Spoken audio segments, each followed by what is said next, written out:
jusqu'à aujourd'hui. Vraiment, je ne serai pas trop long, mais j'ai eu le cours qu'il y a la fête de moisson à l'église ici. Vraiment, je n'ai pas voulu rester à la maison. J'ai fait un peu de rééducation durant 2 semaines en venant faire les cultes. Et j'ai tenu aujourd'hui, avec l'accord du pasteur, de venir au devant de toute l'assemblée pour dire merci à Dieu. Qu'est-ce qu'en est en réalité? En 2012, pendant que je préparais mon BTS, je suis parti me laver et avant d'entrer dans la douche, il y a eu un claquage à la colonne vertébrale. Bon, j'ai pensé que c'était un petit choc. Et ce n'était pas signifiant. Alors, je me suis lavé, je suis parti à l'école. J'ai fait toute l'année. Par la grâce de Dieu, le BTS a marché.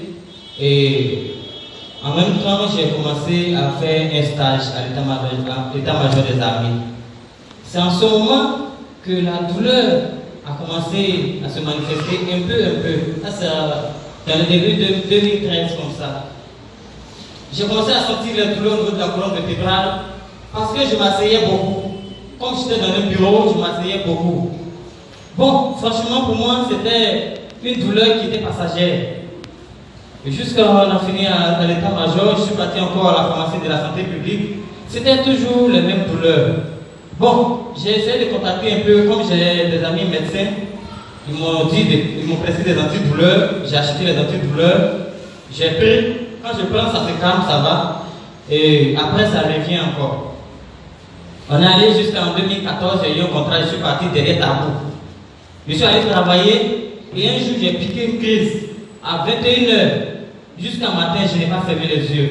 Alors la direction générale a envoyé un véhicule pour qu'on m'évacue rapidement à Abidjan. Je suis venu à Abidjan en 2014 dans le courant de juillet-août. Je suis allé à l'hôpital. On m'a demandé de faire, comment on appelle, l'examen radiologique du rachis lombaire. On a fini l'examen. À la suite des examens, on dit qu'il n'y a rien. Il n'y a aucune lésion, il n'y a aucun mal parce que depuis on avait pensé que c'était une hernie discale. Mais il n'était rien de cela. Donc avec les calmants qu'on m'a donné, j'ai pris encore, ça allait un peu. On est resté, j'ai versé dans ça jusqu'à 2017. Quand on est rentré dans l'année 2017, alors tous les comprimés que les gens me prescrivaient comme les anti-inflammatoires, je prends, rien ne passe. Rien ne passait. Jusqu'à on est arrivé en septembre où je ne pouvais plus rien faire. Je ne pouvais même plus bouger. Pour marcher, il fallait que je m'abaisse comme ça. Et c'est comme ça que je me déplaçais. Je me déplaçais comme ça presque toute la journée. Nous sommes partis au CHU. Regardez le CHU de Yopougon. Des gens qui sont venus soigner leurs parents, les patients eux-mêmes, c'est-à-dire les malades eux-mêmes, se lèvent pour me dire, mon frère, que Dieu te guérisse. Parce que mon mal était plus pire que ce qu'eux-mêmes avaient. Alors, nous sommes partis encore faire des examens. Là, mes hanches aussi me faisaient mal, très mal. Donc le docteur a demandé qu'on fasse 3 radios. Hanche gauche, hanche droite et la colonne vertébrale. Nous avons fait la radio. Il n'y avait plus de suite. Il n'y avait rien. Pourtant, je mourais. Je ne pouvais pas me redresser comme ça pour marcher. Et quand je me redresse, il faut que j'appuie mes 2 hanches avant que je vais faire. Si vous pouvez aller aussi en clinique, on dit, bon, conseille-nous une clinique. Elle dit, bon, clinique, grand centre là-bas, il y a un rhumatologue. On appelle là-bas, le rhumatologue est en congé. Alors mon papa a résolu qu'on aille à la maison. Il dit, non, ça là, c'est pas simple. De la manière, on fait radio, on ne voit rien là. On va aller faire un traitement africain. Quand on est sorti, en sautant, le surintendant du district, le pasteur Paul Bois était là, je l'ai appelé, il dit, ah, pasteur, on est quitté à l'église ici, le vieux dit d'aller à la maison. Mais où on s'en va là, pasteur, pardonnez, priez pour moi. Si vous pouvez envoyer quelqu'un à la maison là-bas, envoyez-les à la maison, allez dissuader le vieux. Parce que là, je n'ai même pas d'option. Où il veut aller prendre le médicament pour venir me soigner là. Ce n'est pas forcément spirituel. En tout cas, le pasteur m'a dit que vraiment il était occupé, lui-même il allait venir à la maison là-bas. Mais ça perdurait. Mon papa a en fait déplacé des gens depuis l'intérieur, Boisflé, n'importe où. Il venait. Et quand il venait, il y avait quelque chose qui disait, non, c'est toi, le vieux, ils ont voulu te faire du mal. et puis ça a eu l'enfant. Je suis là, je souris. J'ai dit non. Plus de 5 personnes ont dit la même chose.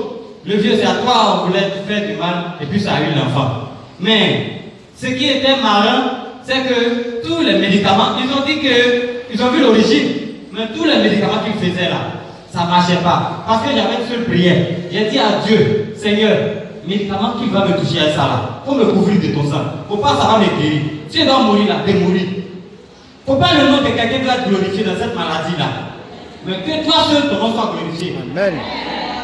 De novembre, je vous dis de novembre jusqu'en mars, nous avons connu plusieurs guérisseurs qui disent qu'ils peuvent soigner claquage de colonne vertébrale, mais qui n'ont pas pu. Jusqu'à un jour, j'ai appelé l'homme de Dieu, comment on appelle, l'évangéliste, comment on appelle, Kanga Echen. Il lui a dit, ah, président, ça ne va pas. Hein.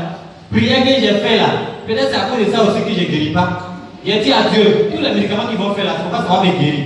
Parce qu'il ne va pas faire opposition à mon papa. Je suis couché, même quand mon pied est comme ça, c'est quelqu'un qui soulève le mettre comme ça. Quand je dois faire la selle, c'est quelqu'un qui me dépose à la selle. Et puis ma maman attrape ma main, sinon je descends dans le WC. Parce que mes fesses, toute la chair est partie. Alléluia. Donc, franchement, je ne sais pas si c'est la prière que j'ai faite qui fait que les médicaments que les gens me font là ne guérissent pas. Parce qu'il y a un même qui a dit, si mon médicament là ne te guérit pas, si vous avez un chien à la maison là, il faut donner mon nom là à ton chien. Alléluia. C'est plus le dos, hein. Mais maintenant là, ce sont mes pieds qui ne fonctionnent plus. Le membre inférieur jusqu'au sexe même là, je ne sens pas mon sexe. Je vous jure. Je ne sentais plus rien au niveau du bas. C'est là que le pasteur a donné l'annonce ici. J'ai appris à la maison que le pasteur a donné l'annonce pour que l'église prie pour moi. Et là, il a envoyé les autorités de l'église derrière moi à la maison là-bas pour aller voir en réalité quel était l'état de la situation. Il y a un groupe qui est parti d'abord. Il y a, comment on appelle, Papa Alexis, que je salue bien de passage, avec tonton, comment on appelle, Denis, qui sont partis me voir. Ils ont apporté une aide financière à mon papa aussi. Et 3 jours après, ils ont envoyé, comment on appelle, tonton Athanas, le directeur financier, avec tonton Langui, qui sont venus me voir encore. Et quand ils sont arrivés, c'est là que tonton Athanas dit, vraiment l'état dans lequel tu es, dans lequel... Parce qu'il n'y avait plus d'expérience même. Mon papa lui était découragé, franchement. Mon père était découragé. Donc, dans le quartier, les gens ont commencé à dire, Hassan ne va plus vivre. Les gens ont commencé à dire. Et effectivement, j'entendais. Mais à chaque fois que j'entends, je dis au nom de Jésus, je vais vivre. Voilà. Personne n'a le monopole sur la vie de son ami. Quand ça arrivait à moi, je dis au nom de Jésus, je vais vivre. À la maison, ça se cachait pour pleurer sur mon sort. Mais moi, je faisais un effort pour les réconforter. Parce que j'ai une seule parole qui est venue dans mon cœur lorsque j'étais en train de me lamenter. Et c'est la chantre, comment on appelle, congolaise, la Nana Lukizo. Elle aussi est dans une situation tragique après un accident qu'elle a fait en Côte d'Ivoire ici. Elle a dit que lorsque la vie te met à genoux, c'est une occasion pour prier. Et j'ai retenu cette phrase-là.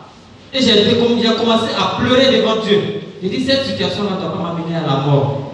Sinon, les gens ont dit, le jeune qui sait Dieu, 1, 2, 3, il couille, il s'en va là. Ils ont fait juste là, ils n'ont pas pu, il est mort. Non. Alors, tonton a tendance à demander qu'on aille à l'hôpital pour aller voir un rhumatologue au sein de leur service là-bas. Par la grâce de Dieu, nous sommes arrivés. Le rhumatologue nous a reçus. Il a demandé qu'on fasse des examens un peu plus poussés. Au bout d'une semaine, on a détecté que c'était une tuberculose osseuse. Vous voyez? C'était une tuberculose osseuse. Et quand ils ont détecté que c'était une tuberculose osseuse, moi j'ai béni Dieu. Pourtant, ceux qui faisaient les examens me cachaient cela parce qu'ils pensaient qu'en disant que c'est une tuberculose osseuse, ça allait me faire mal. Alors, même quand tonton Nathalie est venu dire, je ne voulais pas partir parce que ça fait 2 fois que j'ai fait à l'hôpital, on ne trouve rien. 3e fois, vraiment, je n'étais pas du tout d'avis. Mais je n'avais pas le choix. Puisque ce sont les parents, j'étais obligé de partir. Donc, quand ils ont découvert que c'était un tuberculose osseuse, Dieu merci, on nous a conduits à la PMI, à l'hôpital général. Là. Ils ont fait une prise en charge pour qu'on prenne des médicaments. Arrivé là-bas, ils ont fait la prise en charge, ils ont commencé à expliquer les formes de tuberculose. Et voilà encore comment Dieu va se manifester. Moi, on m'a demandé de faire 6 mois de traitement. Alors, si on voulait calculer les 6 mois de traitement, j'ai fini depuis le mois dernier. mais vous-même constatez l'état. Donc quand la femme a commencé à citer les formes de tuberculose, elle a cité une maladie, je lui ai dit, mais oui, la pleurésie, j'ai eu la pleurésie depuis 2001. J'ai eu ça, ils ont tiré l'eau dans mes poumons gauche. Elle dit, mais tu aurais dû dire ça. Si tu n'avais pas dit là, tu aurais fait un traitement raté. Alors tu seras obligé de faire 2 mois d'injection. Ça fait 54 piqûres avec 1 an de comprimés. Alors c'est par la grâce de Dieu que je suis arrêté devant vous parce que j'ai pu faire mes 2 mois de traitement, même si j'ai peur des piqûres, mais quand même, avec la mort, on ne peut pas comparer. J'ai fait 2 mois d'injection bien compté avec la grâce de Dieu.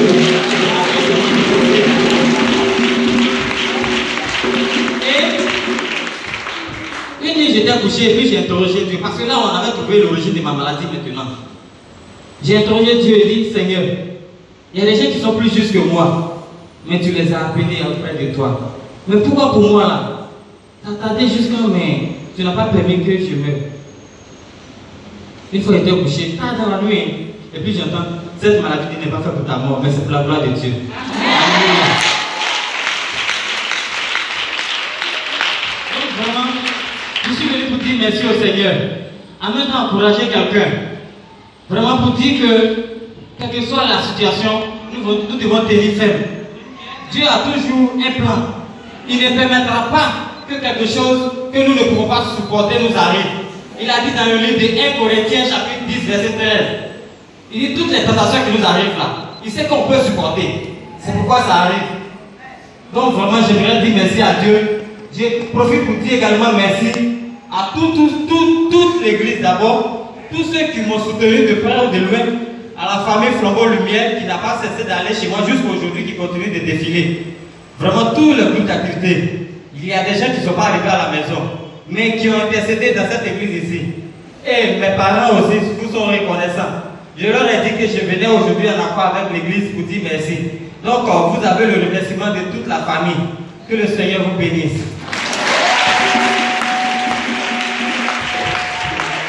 Merci. Les frères qui l'accompagnent, Flambeau. Je voulais lui demander de chanter, mais en son nom, est-ce que vous-même vous pouvez chanter? Ou bien toi, tu peux chanter? Ah, d'accord.